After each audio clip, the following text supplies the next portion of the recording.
भाद्रपद मास के कृष्ण पक्ष की अष्टमी तिथि के दिन कृष्ण जन्माष्टमी पर्व हर्षोल्लास के साथ मनाया जाता है। इस दिन भगवान श्री कृष्ण का जन्म हुआ था। भगवान श्री कृष्ण का जन्म मथुरा के कारागार में वासुदेव की पत्नी देवकी के गर्भ से हुआ था। द्वापर युग में भाद्रपद कृष्ण अष्टमी तिथि की आधी रात को मथुरा के कारागार में वासुदेव की पत्नी देवकी के गर्भ से भगवान श्री कृष्ण ने जन्म लिया था। श्री कृष्ण ने बुधवार को रोहिणी नक्षत्र में जन्म लिया था। अष्टमी तिथि को रात्रिकाल अवतार लेने का प्रमुख कारण उनका चंद्रवंशी होना बताया जाता है। श्री कृष्ण चंद्रवंशी, चंद्रदेव उनके पूर्वज और बुध चंद्रमा के पुत्र हैं।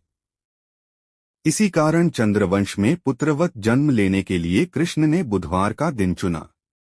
भगवान कृष्ण ने माता देवकी के 8वें संतान के रूप में जन्म लिया था। कृष्ण जी का जन्म मथुरा में मामा कंस के कारागार में हुआ था। माता देवकी राजा कंस की बहन थी। इसीलिए भाद्रपद कृष्ण अष्टमी तिथि को भगवान श्री कृष्ण का जन्मोत्सव मनाया जाता है। सत्ता का लालची था कंस। कंस को सत्ता का लालच था, इसीलिए उसने अपने पिता राजा उग्रसेन की राजगद्दी छीनकर उन्हें जेल में बंद कर दिया था और स्वयं को मथुरा का राजा घोषित कर दिया था। राजा कंस अपनी बहन देवकी से बहुत प्रेम करता था। उन्होंने अपनी बहन का विवाह वासुदेव से कराया था, लेकिन जब वह देवकी को विदा कर रहा था तभी एक आकाशवाणी हुई कि देवकी का 8वां पुत्र कंस की मौत का कारण बनेगा। यह सुनकर कंस डर गया। उसने तुरंत अपनी बहन और उनके पति वासुदेव को जेल में बंद कर दिया। उनके आसपास सैनिकों की कड़ी पहरेदारी लगा दी। कंस अपनी मौत के डर से देवकी और वासुदेव की 7 संतानों को मार चुका था। भगवान श्री कृष्ण जी का जन्म की बात करते हैं। भाद्रपद मास कृष्ण पक्ष की अष्टमी तिथि को रोहिणी नक्षत्र दिन बुधवार की अंधेरी रात में भगवान कृष्ण ने देवकी के 8वें संतान के रूप में जन्म लिया। श्री कृष्ण के जन्म लेते ही कोठरी प्रकाशमय हो गया। तब तक आकाशवाणी हुई कि विष्णु जी ने कृष्ण जी के अवतार में देवकी के कोख में जन्म लिया है। उन्हें गोकुल में बाबा नंद के पास छोड़ आएं और उनके घर एक कन्या जन्मी है, उसे मथुरा लाकर कंस को सौंप दें। भगवान विष्णु के आदेश से वासुदेव जी भगवान कृष्ण को सूप में अपने सिर पर रखकर नंद जी के घर की ओर चल दिए। भगवान विष्णु की माया से सभी पहरेदार सो गए। कारागार के दरवाजे खुल गए। कान्हा अब चले गोकुल धाम।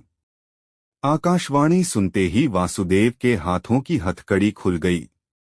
वासुदेव जी ने सूप में बाल गोपाल को रखकर सिर पर रख लिया और गोकुल की ओर चल पड़े। वासुदेव भगवान कृष्ण को लेकर नंद जी के यहाँ सकुशल पहुँच गए और वहां से उनकी नवजात कन्या को लेकर वापस आ गए। जब कंस को देवकी की 8वीं संतान के जन्म की सूचना मिली, वह तत्काल कारागार में आया और उस कन्या को छीनकर पृथ्वी पर पटकना चाहा, लेकिन वह कन्या उसके हाथ से निकलकर आसमान में चली गई। फिर कन्या ने कहा, हे मूर्ख कंस, तुझे मारने वाला जन्म ले चुका है और वह वृंदावन पहुंच गया है। वह कन्या कोई और नहीं, स्वयं योग माया थी। श्री कृष्ण ने राजा उग्रसेन को फिर सौंप दी मथुरा की राजगद्दी। बाबा नंद और उनकी पत्नी मां यशोदा ने कृष्ण जी का पालन पोषण किया। राजा कंस ने कृष्ण जी का पता लगाकर उन्हें मारने की खूब कोशिश की, लेकिन कंस की सारी कोशिशें विफल हुई और कृष्ण जी को कोई मार नहीं सका। अंत में श्री कृष्ण ने कंस का वध किया। राजा उग्रसेन को फिर मथुरा की राजगद्दी सौंप दी। इस तरह से जन्माष्टमी की व्रत कथा पूरी हुई। जन्माष्टमी का महत्व क्या है? भगवान श्री कृष्ण जन्माष्टमी के दिन व्रत रखने से संपूर्ण इच्छाओं की पूर्ति होती है। इस दिन विधिपूर्वक यशोदा नंदन की पूजा करने से सुख समृद्धि का आशीर्वाद मिलता है।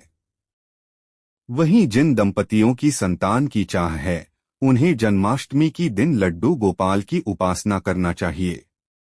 ज्योतिषाचार्य के अनुसार इस वर्ष विशेष ग्रह नक्षत्र में होने की वजह से जन्माष्टमी को काफी शुभ माना जा रहा है। साधना करने के लिए श्री कृष्ण के भक्तों के लिए यह बहुत महत्वपूर्ण समय है। वैसे तो हर जन्माष्टमी शुभ होती है और श्री कृष्ण भक्तों के सारे दुख हर लेते हैं, लेकिन अगर आप विशेष काल और नक्षत्र में भजन कीर्तन के साथ श्री कृष्ण कथा और लीला अमृत का पाठ करते हैं तो इससे भगवान श्री कृष्ण प्रसन्न होंगे।